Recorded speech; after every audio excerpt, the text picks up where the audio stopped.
শুনে খোদার আজব কাহিনী কত অজ্ঞানী হয়ে যায়। নিরাকাশে ছিলেন সাইগ 90,000 ইয়ার্স ago।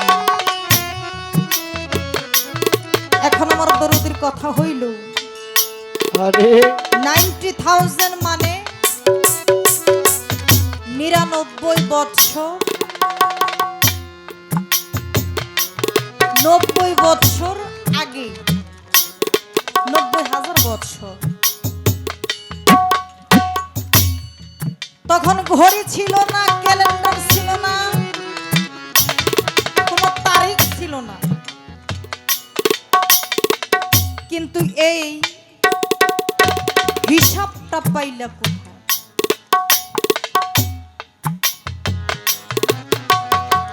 একদিন আমার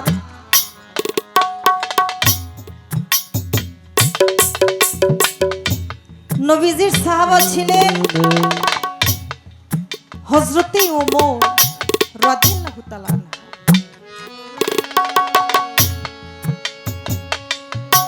আমার নবীজিকে জিজ্ঞেস করলেন, ইয়া রাসূলুল্লাহ, আপনি নবী কোন দিন থেকে? আমার হুজুর পাক জবানে বলেছিলেন, কুনতু নাবিয়াল আদামা বাইনা মাওয়াতি। অর্থাৎ আদমকে যখন কাদামাটির মধ্যে মিশ্রিত করা হয় না, আমি তখনও নবী ছিলাম।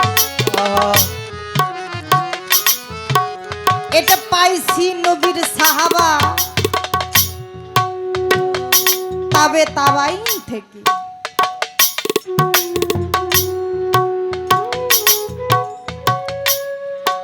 আমার নবীজি বলেছিল যে যখন থেকে আদম কাদা মাটির মধ্যে মিশ্রিতই হয়নি, আমি তখনও নবী নবী ছিলাম।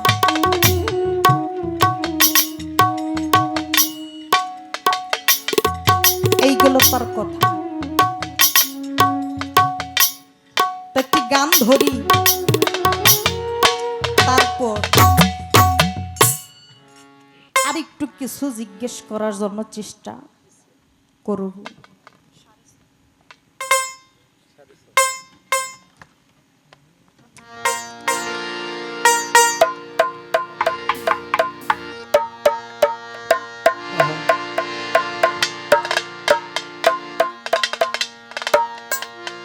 বেলায়েতের বাদশা যিনি,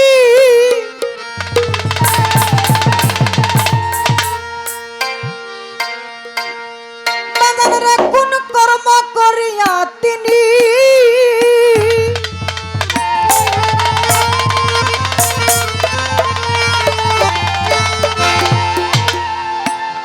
বেলায়েতের বাদশা যিনি,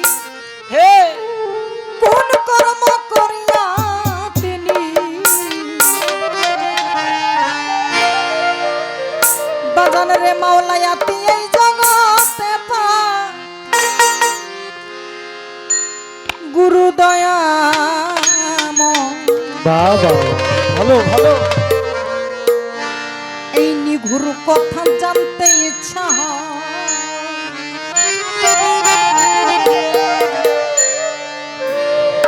বেলায়েতের বাদশাকে হযরতে মাওলা আলী কারিমুল্লাহ ওয়াজহ, বেলায়েতের বাদশা যিনি, কোন কর্ম করিয়া তিনি মাওলায়াতি এই জগতে পাই গুরু দয়াময়, এই নিঘুর কথা জানতে ইচ্ছা হয়। কোন কর্মের বিনিময়ে আমার মাওলা আলী এই মাওলায়াতি বস্তুটা পাইল, সেই কর্মটা কি, কোন সময় করতে হয়?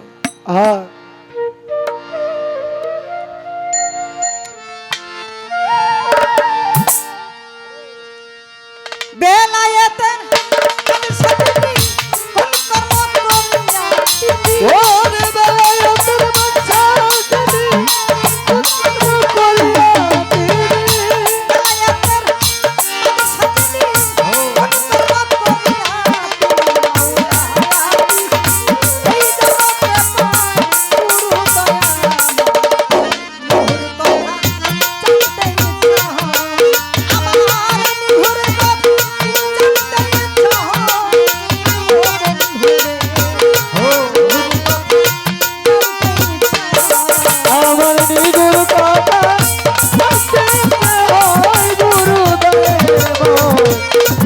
কথা জানতে হয় আমার নিগুর কথা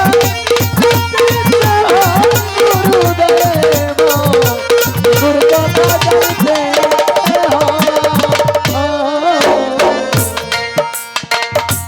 এই মাওলায়াতি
এই পাক পাঞ্জাত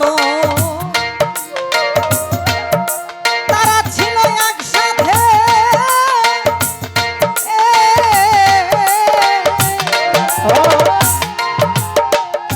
কেউ পাইল না মাওলায়াতি কেন দিল আলীকে দরদি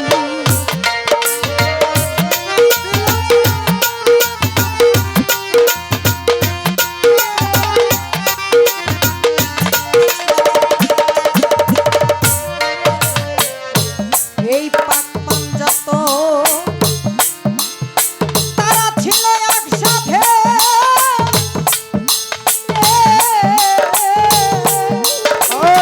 ওরে বাজা কেউ পাইল না মাওলায়াতি দিল আলীকে ওরে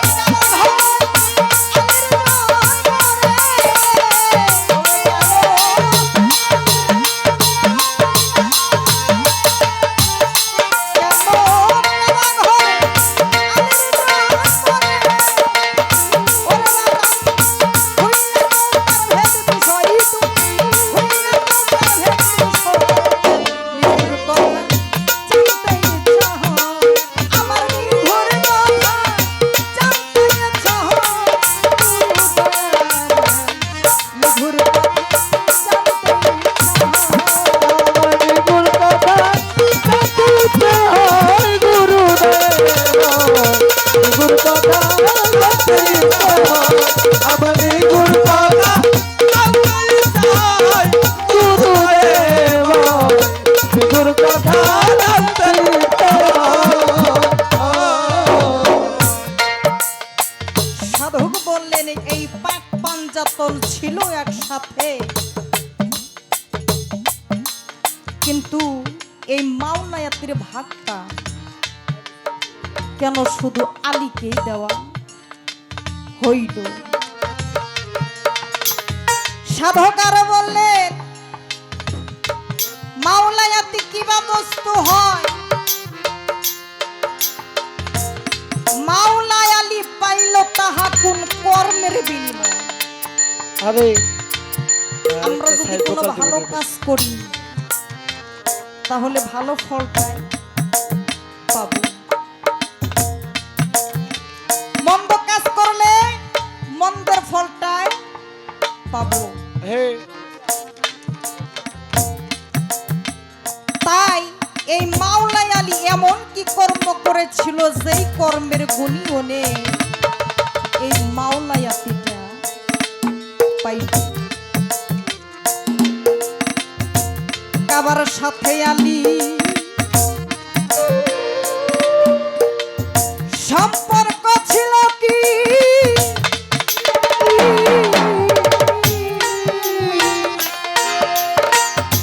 আরেকটু সামনে দেখি না জবাব আসে কি করো তুমি?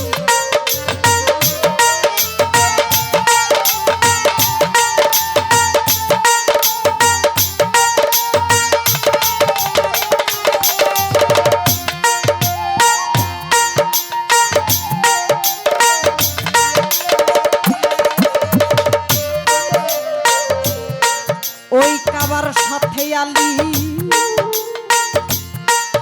সম্পর্ক ছিল কি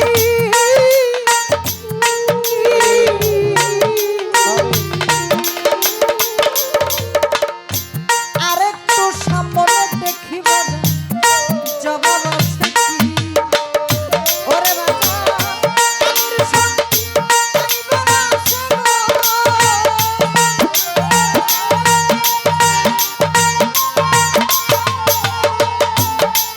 ওরে আলীর সাথে আইবার আসে ওরে সালাম রই বসে আই নিহুর কথা জানতে ইচ্ছা হয় আমার নিহুর কথা জানতে ইচ্ছা হয়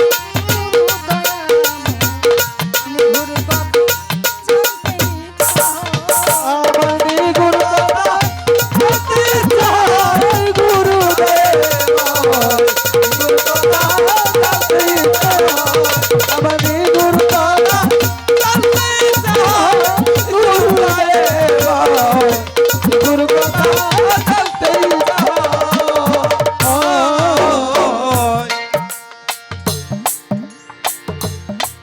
আমার দয়াল নবী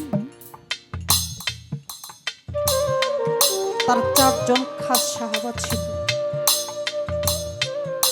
হযরতে আবু বকর ওমর ওসমান হযরতে আলী কারিমুল্লাহ ওয়াজহ। একদিন আবু বকরকে ডেকে বলে আবু বকর আমি তোমাকে বেলায়েতি শিক্ষা দিতে চাই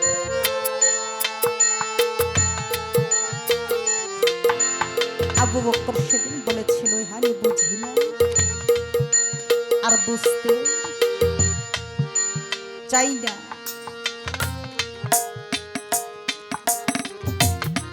ওমরকে ডেকে বললেন ওমর একই কথা বললেন ওসমানকে ডেকে বললেন ওসমান একই কথা বললেন হযরত আলীকে ডেকে বললেন হযরত আলী দু চোখে পানি সাইরা দিয়ে কই হুজুর এই শিক্ষাটা আমাকে আর আগে দেওয়া দরকার ছিল এটা আমার আরো আগে দরকার ছিল যত তাড়াতাড়ি পারে আমাকে দেন হযরত আলীকে ডেকে ডেকে বলেছিল ঠিক আছে তুমি আমার বাড়িতে এসো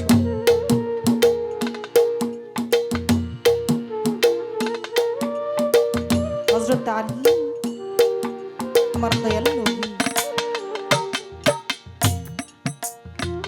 যখন বাড়িতে গেলেন মায়েশা সিদ্দিকাকে ডেকে বলে তুমি আর আমি যেই ঘরের মধ্যে শায়িত থাকতাম আজকে রাত তুমি সেখানে থাকতে পারবে না সেখানে আলী আর আমি থাকবো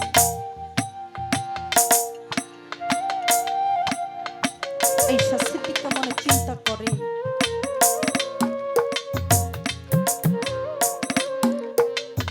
আমার নবী তো কখনো আমাকে ছাড়া কোনো জায়গায় থাকতো না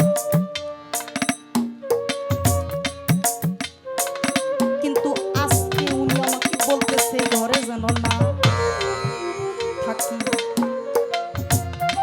হযরতে আলী আমার দয়াল নবী সেই ঘরের মধ্যে ঢুকলেন মায়েশা সিদ্দিকা কি করলেন ওনার মনে মনে একটা চিন্তাধারা ওই ঘরের ভিতরে ওনারা দুজন কি করে তাহা দেখবে দেখা হলো না কি করলেন ওই দেওয়ালের মধ্যে মায়েশা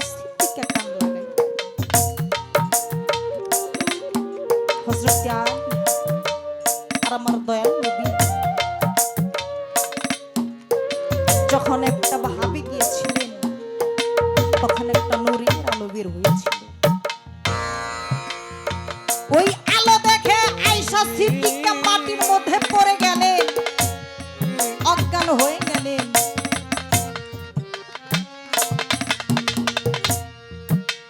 অজ্ঞান হওয়ার আগে উনি শুনেছিল খালি কলসের থেকে একটা ভরা কলসের থেকে একটা খালি কলসির মধ্যে পানি ঢালে যেরকম একটা আওয়াজ আসে, এইরকম একটা আওয়াজ আমার শুধু জানার দরকার। এখনো গুরু আর ভক্তের মাধ্যমে তাহা লেনা দেনা হয়। আরে তাহা কি?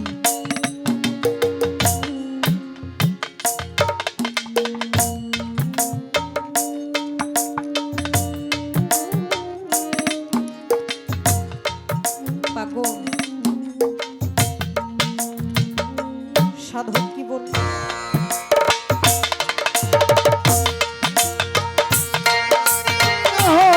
গুরুদেব গুরু কথা জানতে ইচ্ছে হয়, ওরে গুরু কথা জানতে ইচ্ছে হয়। গুরুদেব গুরু কথা জানতে ইচ্ছে হয়। ওরে বাজান বেলায়েতের বাবা শান্তি কোন কর্ম করিয়া তিনি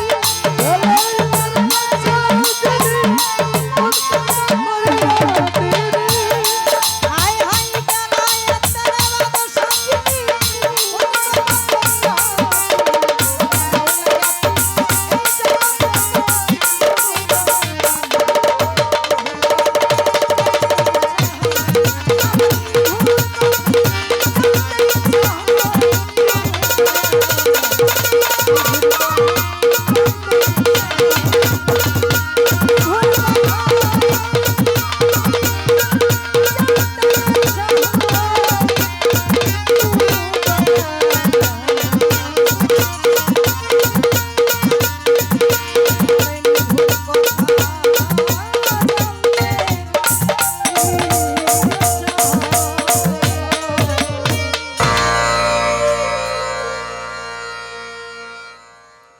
হাজারো মানুষ নিয়ে গান হয় না যদি সেখানে ভাবের মানুষ না থাকে, আবার কয়েকজন মানুষ নিয়ে গান হয় যদি সেখানে গুরু প্রেমিক কিছু লোক থাকে। আরে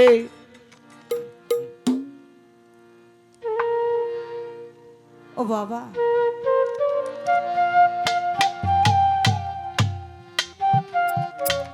গুরু এমন একটা বিষয় যারা দয়ালের হাতে হাত দিয়ে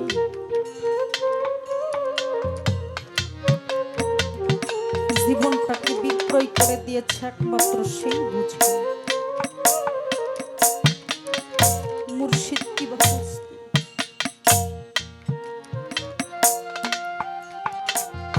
আমার মঈনুদ্দিন চা, মহিউদ্দিন চা,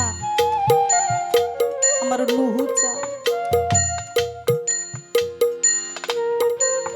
পাগল রে গুরুর নাম শুনলে যেন কেমন লাগে।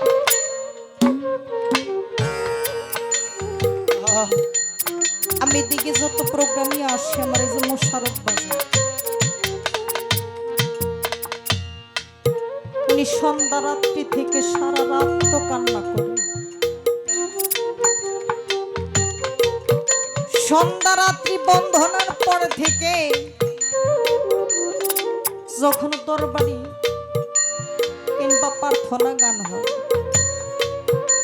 গুরুর নাম উপলক্ষ করে, আরে তখন থেকে উনি কান্না করেন।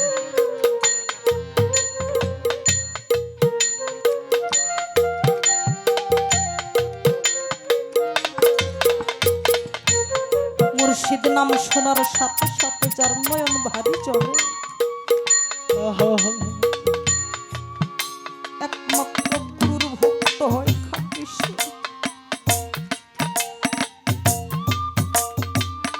সাধক গানে বলেছে তুই পরে দেখ না ঘূর্ণি দানে তোর মুর্শিদ তোর সাথে আরে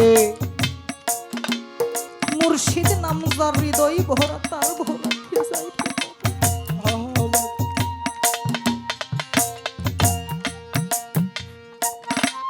সাধক বিজয় দাসের গানের মধ্যে বলেছে,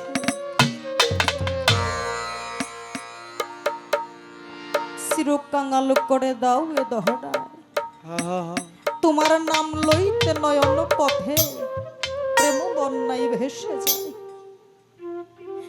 চিরকাঙাল করে দাও তুমি এ দহড়ায়।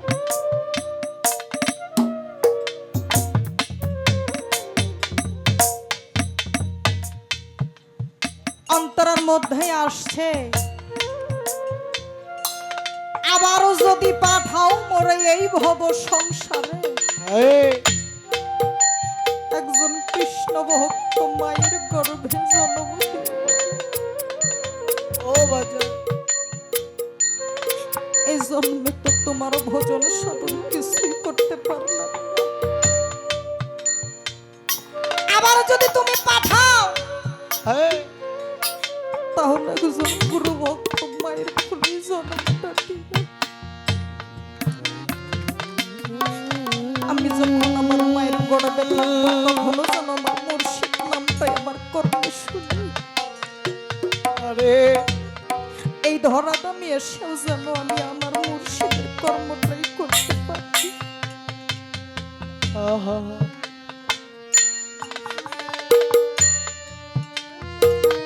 আমরা মুখে বলে বেড়াই দয়ালকে ভালোবাসি,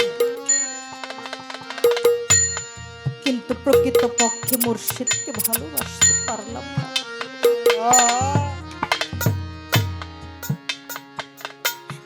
গুরু বসন আবার ধারাই হলো না।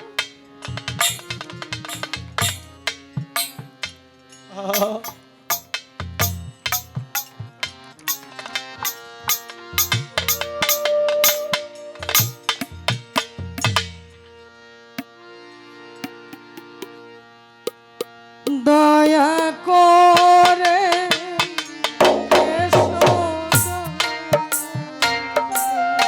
আরে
ভজিব চরণ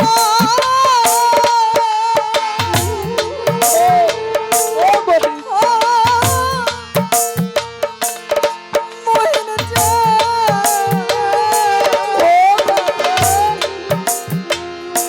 সাধন শক্তি নাই ভক্তি ওরে আমি বুঝিব তোমার বিচরণ ও সাধন শক্তি নাই ভক্তি জ্ঞান নুহুসুর দিয়া তোমার ও ভজিব চরণ এ তরবি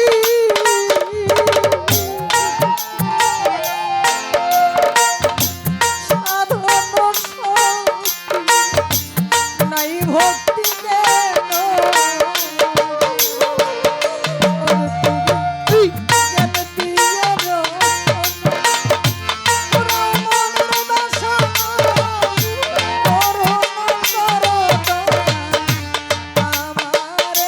আর তুমি গানে দিতে পারছো না পুরো মনের বাসনা করুণা করো আমারে তুমি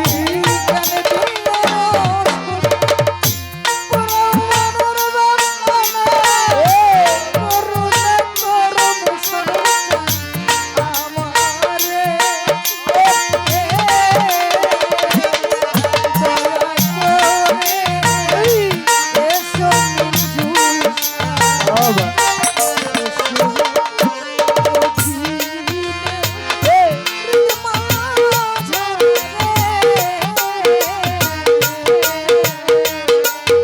দয়া করে এসো বিন্দু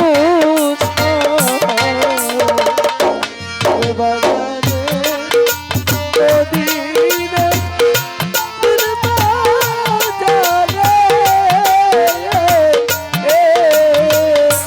আরে এসো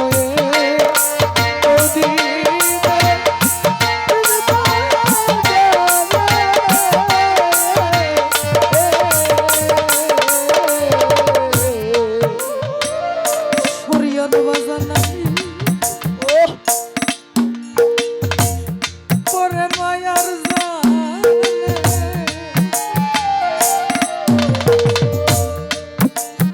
নকুল সারে তোমায় রইলা ভুলে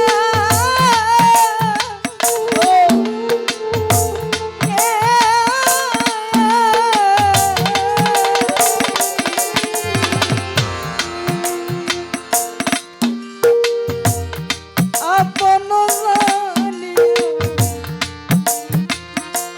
না বেশে দেখা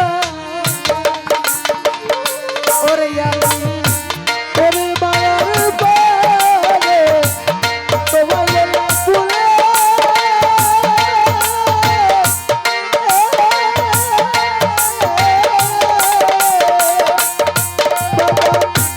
আপন জানিয়া একটু বুকে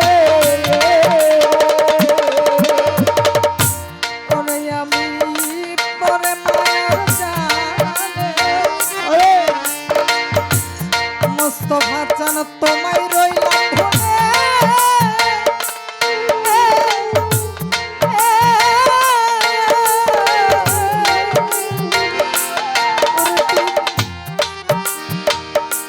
মানব তরি লইয়া পড়েছি অকুলে ভেবে দেখি ও মানব তরি লইয়া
ধর্মের বাধা রে।